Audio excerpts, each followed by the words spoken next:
President Obama spoke to the Associated Press on Saturday. First of all, he said, look, well, of course we need to keep improving the economy. It's not exactly where we want it to be. Romney camp is like, Obama says the economy is not where it needs to be. So that's their big focus. Now, President Obama then went on to say, like, you have to assume that the Republicans mean what they say when it comes to their platform and Romney's plan, et cetera, which to me is an, of course they mean what they say. It's a weird assumption that they wouldn't mean what they say. They absolutely mean it. But then he got to what I think is actually the most important part of this interview that other people are not concentrating on because they're talking about the first two things. Well, he said that if he got reelected, two things would happen. That since he had already won re-election, the Republicans would stop fighting him.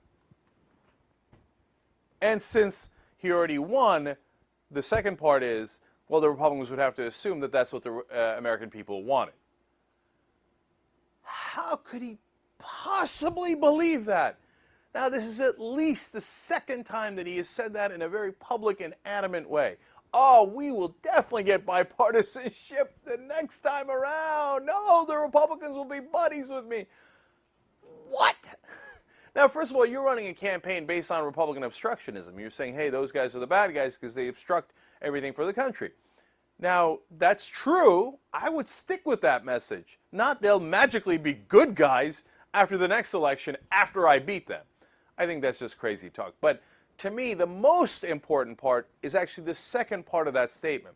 When he came out and said, not only will they work with me, but I am willing to work with them. In fact, he said, quote, I'm prepared to make a whole range of compromises.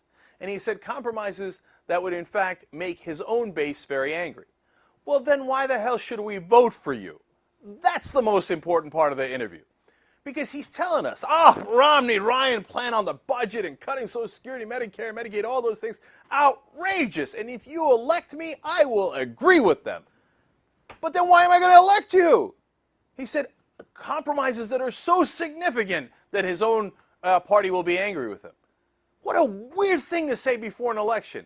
And, of course, the much more relevant part is, what a weird thing to do after you win an election based on promises you made.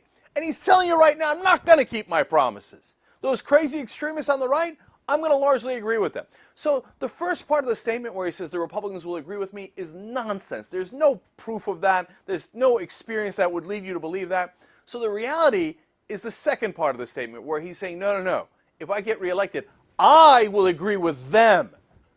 Then why are we bothering to have an election? This is ridiculous. And unfortunately, it's exactly what we've been telling you all along. It's a confirmation of what I've been saying. He can't wait to do the grand bargain.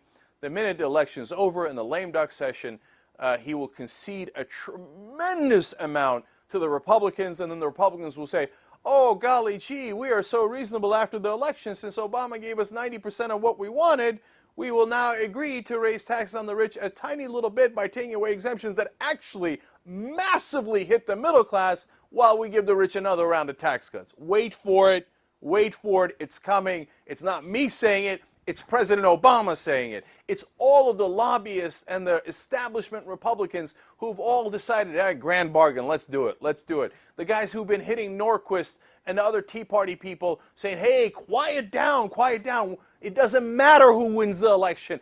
After the election, that's when we rob the American people by cutting spending more, by cutting Medicare, by cutting Medicaid, possibly cutting Social Security, and not cutting defense spending to the defense contractors, and not taking money from the corporations who get actually a tax break. Obama's already promised he's going to lower corporate taxes, let alone the taxes on the rich. So that robbery is well on its way, and President Obama reconfirmed it, unfortunately making our elections almost meaningless, at least in this incredibly important area as we go forward. So, yay, democracy.